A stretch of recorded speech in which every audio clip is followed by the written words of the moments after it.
কিভাবে হাঁটছি, হ্যাঁ কি মানে কিভাবে সাজগোজ করছি, এটারও কিন্তু তাদের একজন পলিকে কিংবা একজন শাকিব খানকে কিংবা একজন আমিন খানকে, যারাই শিল্পী আছে তাদের দেখতে হলে তাদের কি হচ্ছে যে অভিনীত।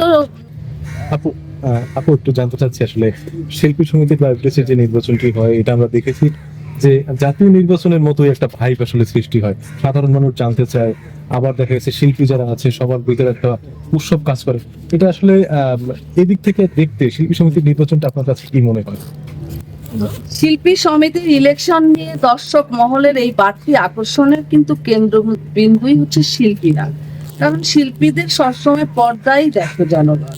তো এই একটি সময় শিল্পীদের অভিনয়ের বাইরে কিন্তু দেখছে, তাদের একজন পলিকে কিংবা একজন শাকিব খানকে কিংবা একজন আমিন খানকে, যারাই শিল্পী আছে তাদের দেখতে হলে তাদের কি হচ্ছে যে অভিনীত ছবিগুলিতে দেখতে হচ্ছে, কিন্তু এর বাইরেও যে একটা আমাদের জীবন থাকে, আমরাও হাসি গান গাই, আমরাও কথা বলি, সেটাই শিল্পী সমিতিতেই ইলেকশনেই জনগণ জানতে পারে। তো আমরা আসলে কি করছি, কিভাবে হাঁটছি, হ্যাঁ কি মানে কিভাবে সাজগোজ করছি, এটারও কিন্তু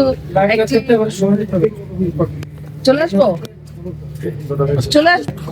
আপু অনেকে বলে যে শুধুমাত্র আমরা দেখি যে এফডিসি সরগরম হয় নির্বাচনের জন্য, কিন্তু এটা আসলে কতটুকু আপনার কাছে সত্যতা মনে হয় যে নির্বাচনই নিয়মিত থাকে এবং শিল্পীদের কোনো এটা বলার কারণ হচ্ছে যে একটা নির্বাচন উপলক্ষে শিল্পী সমিতির অনেকগুলি শিল্পীর আগমন ঘটে, দুটি প্যানেল মিলিয়ে টোটাল হচ্ছে 42 সদস্য এখানে পার্টিসিপেট করে, সেই সাথে যারা স্বতন্ত্র তারাই সবকিছু মিলিয়ে 50 শিল্পী একটি শিল্পী সমিতির ইলেকশনে আমরা দেখতে পাই, এবং যারা ভোট দিতে আসে সর্বমোট ম্যাক্সিমাম শিল্পীরাই আসে।